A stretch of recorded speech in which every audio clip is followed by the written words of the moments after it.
नमस्कार, आपल्या चॅनेलवर मनापासून स्वागत आहे. तर उद्या 17 ऑगस्टला सोमवारी आलेली आहे नागपंचमी आणि विशेष म्हणजे याच दिवशी पहिला श्रावण सोमवार देखील आलेला आहे. त्यामुळे विशेष असा दुग्ध शर्करा योग या दिवशी जुळून आलेला आहे. त्यामुळे बघा, सर्वांनी उद्या पहिल्या श्रावणी सोमवारी आणि उद्याच असलेल्या नागपंचमी दिवशी गाईला ही वस्तू खाऊ घालायची आहे. बघा, गाईला आपण गोमाता समजतो. गाईच्या पोटामध्ये 33 कोटी देव असतात असे समजले जाते. त्याचबरोबर जर आपण एखादी इच्छा मनामध्ये ठेवून जर विशेष तिथी दिवशी गाईला ही वस्तू जर खाऊ घातली तर आपली जी काही मनातील सुप्त इच्छा आहे तर ती देवी देवतांपर्यंत पोहोचते आणि लवकरच आपल्याला आपल्या अपेक्षित कामामध्ये निश्चित असं यश मिळतं असं समजलं जातं. त्यामुळे बघा, न विसरता उद्या आपल्याला नागपंचमी दिवशी गाईला ही वस्तू खाऊ घालायची आहे. कारण आधी सांगितल्याप्रमाणे विशेष असा दुग्ध शर्करा योग, सुवर्ण योग उद्या जुळून आलेला आहे. उद्या नागपंचमीचा अत्यंत शुभ दिवस आहे. त्याचबरोबर पहिला श्रावण सोमवार देखील आलेला आहे. त्यामुळे उद्याचा दिवस आपल्याला हा उपाय करायचा आहे. बघा, नागपंचमी दिवशी अनेक उपाय केले जातात आणि त्याचबरोबर श्रावण सोमवारी देखील भोलेनाथांना प्रसन्न करून घेण्यासाठी अनेक उपाय केले जातात. आपल्या कामामधील अडचणी दूर व्हाव्यात, त्याचबरोबर आपली दिवसेंदिवस प्रगती व्हावी, आपल्या मुलांची त्यांच्या क्षेत्रामध्ये, नोकरी व्यवसायामध्ये, अभ्यासामध्ये प्रगती व्हावी, घरातील सर्वांचं आरोग्य चांगलं राहावं, आपल्या स्वतःची प्रगती व्हावी असं प्रत्येकाला वाटत असतं. त्यामुळे बघा, या श्रावण महिन्यामध्ये श्रावणी सोमवारी महादेवांना प्रसन्न करून घेण्यासाठी अनेक जण उपवास, व्रत, वैकल्य करत असतात. त्यामुळेच बघा, उद्याच्या अशा या सुवर्ण योगावर गाईला, आपल्या गोमातेला ही वस्तू आपल्याला सर्वांना गाईला खाऊ घालायची आहे. उद्या नागपंचमी आहे. त्यामुळेच बघा, उद्या नागदेवतेचे पूजन हे केले जाते. पूर्वीच्या काळी बायका वारुळाला जाऊन तिथे वारुळाचे पूजन करायच्या. कारण नाग हा जो प्राणी आहे तर तो रानावनामध्ये राहणारा प्राणी आहे. त्याचबरोबर शेतामधले उंदीर, घूस तो खातो आणि एका प्रकारे तो शेतकऱ्याला मदतच करत असतो. त्यामुळेच बघा, आपल्या निसर्गाविषयी, प्राण्यांविषयी कृतज्ञता व्यक्त करण्यासाठी नागपंचमी हा दिवस साजरा केला जातो. त्याचबरोबर कुंडलीतले काही दोष, ग्रहांचे जे काही दोष आहेत ते दूर व्हावेत. जर कोणाला कालसर्पदोष असेल तर तो दूर व्हावा, यासाठी देखील नागपंचमी दिवशी नागदेवतेचे पूजन केले जाते. आणि विशेष म्हणजे यावर्षी नागपंचमी दिवशीच श्रावण सोमवार आलेला असल्यामुळे या दिवशी महादेवांचे देखील पूजन हे आपल्याला करायचे आहे. आणि सगळ्यांना माहीत आहे की महादेवांच्या गळ्यामध्ये नाग आहे. त्यामुळे नागपंचमी दिवशी महादेवांचे, शंकरांचे पूजन करण्याला देखील विशेष महत्त्व असते. म्हणूनच बघा, उद्या नागपंचमी दिवशी आणि उद्याच्या पहिल्या श्रावण सोमवारी गाईला न विसरता आपल्याला हा पदार्थ खाऊ घालायचा आहे. आता हा उपाय तुम्ही कशासाठी करू शकता? तुम्हाला धनप्राप्तीसाठी करायचा आहे, उद्योग व्यवसायामधील प्रगतीसाठी करायचा आहे, चांगली नोकरी मिळावी यासाठी तुम्ही प्रयत्न करताय पण ते होत नाही आहे काम, किंवा एखादं खूप महत्त्वाचं काम आहे त्यामध्ये सतत अडचणी येत आहेत, लग्न ठरत नाही, संतानप्राप्ती होत नाही, किंवा मुलांची प्रगती थांबलेली आहे, मुलांना काही नजरदोष झालेला आहे, किंवा घरावर एखादं संकट आलेलं आहे, आजारपण आहे, तर कोणत्याही तुमच्या इच्छेसाठी तुम्ही हा उपाय करू शकता. बघा, भले तुम्हाला दुसरे काहीही उपाय करणं शक्य झालं नाही तरी चालेल, पण तुम्ही उद्याच्या या विशेष योगावरती हा उपाय करायचा आहे. फक्त गाईला तुम्हाला ही वस्तू खाऊ घालायची आहे. तर बघा काय करायचं आहे, उद्या आपल्याला लवकर उठायचं आहे. उठल्याबरोबर बघा सगळ्यात महत्त्वाचं काम म्हणजे स्नान करणे.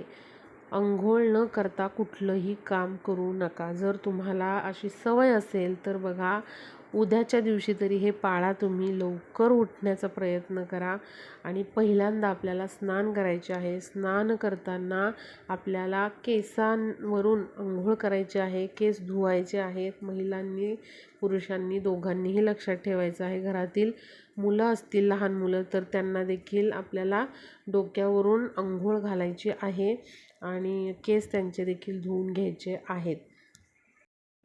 अंघोळ झाल्यानंतर स्वच्छ कपडे परिधान करायचे आहेत. धुतलेले चांगले कपडे घालायचे आहेत. उद्या पहिला श्रावण सोमवार आहे, त्यामुळे जर शक्य असेल तर पांढरे वस्त्र तुम्ही घातले तरी चालेल किंवा मग स्त्रियांनी हिरवे, लाल तुम्हाला जे आवडत आहेत किंवा पिवळे असे कपडे घातले तरीही चालतील, पण ते स्वच्छ धुतलेले असावेत. त्यानंतर बघा आपल्याला काय करायचं आहे, घर आपलं स्वच्छ करून घ्यायचं आहे, झाडून वगैरे काढायचं आहे. उंबरठ्यावरती आपल्या गोमूत्र शिंपडून घ्यायचं आहे. त्याचबरोबर स्वच्छ पाणी शिंपडून घ्यायचं आहे. त्यानंतर आपल्याला नित्य देवपूजा करायची आहे. नागदेवतेचे पूजन करायचे आहे. महादेवांचे पूजन आपल्याला करायचे आहे. आपल्याला शिवपिंडीवर बेलपत्र अर्पण करायचे आहे. ओम नमः शिवाय या मंत्राचा जप करत. त्याचबरोबर पांढरी फुलं ही महादेवांना अर्पण करायची आहे. शिवपिंडीवर दुधाने पाण्याने अभिषेक करून घ्यायचा आहे. त्याचबरोबर तुमच्याकडे जर नागाची मूर्ती असेल तर त्या मूर्तीला देखील दुधाने पाण्याने अभिषेक करून आपल्याला नागदेवतेला देखील बेलपत्र अर्पण करायचे आहे. सुवासिक फुलं अर्पण करून घ्यायची आहेत. नागदेवतेची मूर्ती नसेल तर तुम्ही तांदळाने नागाची प्रतिकृती काढू शकता किंवा नागाचा जो फोटो असतो तर तो देखील तुम्ही नागाची प्रतिमा त्याचं पूजन करू शकता. आता बघा आपल्याला नागदेवतेसमोर एक नैवेद्य ठेवायचा आहे. त्यासाठी बघा आपल्याला काय करायचं आहे, हळदीचं पान घ्यायचं आहे. लक्षात घ्या, नागपंचमी दिवशी हळदीच्या पानाचं विशेष महत्त्व असतं. त्यामुळे हळदीचं पान आपल्याला घ्यायचं आहे. हळदीचं पान हे सुवासिक असतं आणि सुगंध हा नागदेवतेला अत्यंत प्रिय आहे. त्यामुळे हळदीचं पान आपल्याला घ्यायचं आहे. त्यावरती आपल्याला भिजवलेली चणा डाळ, हरभरा डाळ जी आहे तर ती ठेवायची आहे. थोडासा गूळ ठेवायचा आहे. समजा हरभरा डाळ नसेल किंवा भिजवलेली हरभरा डाळ नाही आहे तुमच्याकडे तर तुम्ही फुटाणे ठेवले तरीही चालेल, काहीही हरकत नाही.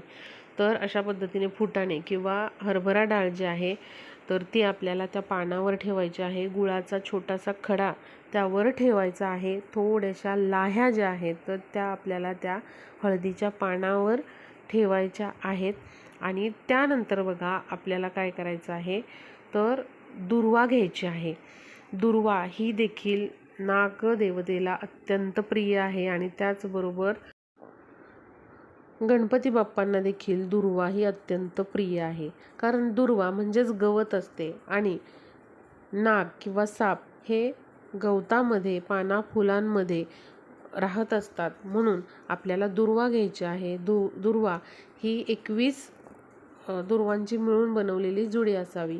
तर अशी ही दुर्वा घ्यायची आहे. दिवा हा प्रज्वलित केलेला असावा आणि ती जी दुर्वा आहे तर ती आपल्याला काय करायची आहे, तर दुधामध्ये बुडवून घ्यायची आहे. कच्चं दूध जे आहे तर ते घ्यायचं. ते दुर्वा जी आहे तर ती आपल्याला बुडवून घ्यायची आहे दुधामध्ये आणि त्यानंतर आपल्याला ते दूध जे आहे तर ते नागदेवतेची जी प्रतिमा आहे किंवा मूर्ती आहे त्यावर 3 वेळा अशा पद्धतीने ते दूध शिंपडायचं आहे. त्याचबरोबर शिवपिंडीवरती आपल्याला पुन्हा दुधामध्ये ती बुडवून दुर्वा शिंपडायचं आहे आणि आपल्या हातामध्ये घेऊन तुमची जी काही इच्छा आहे ती तुम्हाला तिथे सांगायची आहे. आणि लवकरात लवकर ती इच्छा पूर्ण होण्यासाठी तुम्हाला नागदेवतेला आणि शिवशंभो शंकरांना प्रार्थना करायची आहे. त्यानंतर ती दुर्वा आपल्याला नागदेवतेच्या प्रतिमेसमोर काही वेळ ठेवायची आहे. आता तो नैवेद्य तसाच आपल्याला आपल्या देवघरासमोर ठेवायचा आहे. काही वेळाने तो नैवेद्य घ्यायचा आहे. जे आपण हळदीच्या पानावर हरभऱ्याची डाळ किंवा फुटाणे, गूळ, लाह्या ठेवलेल्या आहेत तो नैवेद्य घ्यायचा आहे. एखादं फळ देखील तुम्ही ठेवू शकता, ज्यामध्ये तुम्ही केळी, सीताफळ किंवा कोणतंही फळ तिथे ठेवू शकता. त्यानंतर ती जी दुर्वा आहे तर ती देखील आपल्याला त्या नैवेद्यावरच ठेवायची आहे आणि हा नैवेद्य आपल्याला गाईला खाऊ घालायचा आहे. गाईला हा नैवेद्य खाऊ घालत असताना आपल्याला पहिल्यांदा ओम नमः शिवाय या मंत्राचा 11 वेळा जप करायचा आहे आणि ओम नागदेवताय नमः या मंत्राचा 11 वेळा जप करून हात जोडून तुम्हाला तुमची इच्छा बोलून दाखवायची आहे. आणि त्याचबरोबर तुम्हाला गाईला प्रदक्षिणा मारायच्या आहेत आणि प्रदक्षिणा मारताना ओम नमो भगवते वासुदेवाय नमः या मंत्राचा तुम्हाला जप करायचा आहे आणि तुमची इच्छा जी आहे ती तुम्हाला बोलून दाखवायची आहे. त्यामुळे बघा, नागपंचमी दिवशी असा हा उपाय केल्याने जो आपण नैवेद्य खाऊ घालतोय तर तो नागदेवतेपर्यंत पोहोचतो असे समजले जाते. कारण प्रत्यक्ष तर आपण नागाला किंवा सापाला हा नैवेद्य नाही खाऊ घालू शकत, पण असं म्हटलं जातं की गायीमध्ये 33 कोटी देवांचे वास्तव्य असते. म्हणूनच आपण नागपंचमी दिवशी नागदेवतेचे स्मरण करून हा नैवेद्य गाईला खाऊ घालायचा आहे. असं म्हटलं जातं की नागपंचमी दिवशी जर आपण असा हा नैवेद्य गाईला खाऊ घातला तर तो साक्षात नागदेवतेपर्यंत पोहोचतो आणि जे काही आपल्या मनातील इच्छा आहे ती देखील देवी देवतांपर्यंत पोहोचते. त्यामुळे सर्वांनी उद्या नागपंचमी दिवशी अवश्य गाईला ही वस्तू खाऊ घालायची आहे. या वस्तूंचं, या पदार्थांचं नागपंचमी दिवशी विशेष महत्त्व आहे आणि म्हणूनच आपल्याला या वस्तू गोमातेला खाऊ घालायच्या आहेत नागदेवतेचं स्मरण करून. तर हा उपाय कोणीही करू शकतात. मुलांसाठी स्वतः आई वडिलांनी हा उपाय केला तरीही चालेल. व्हिडिओला जास्तीत जास्त शेअर करा.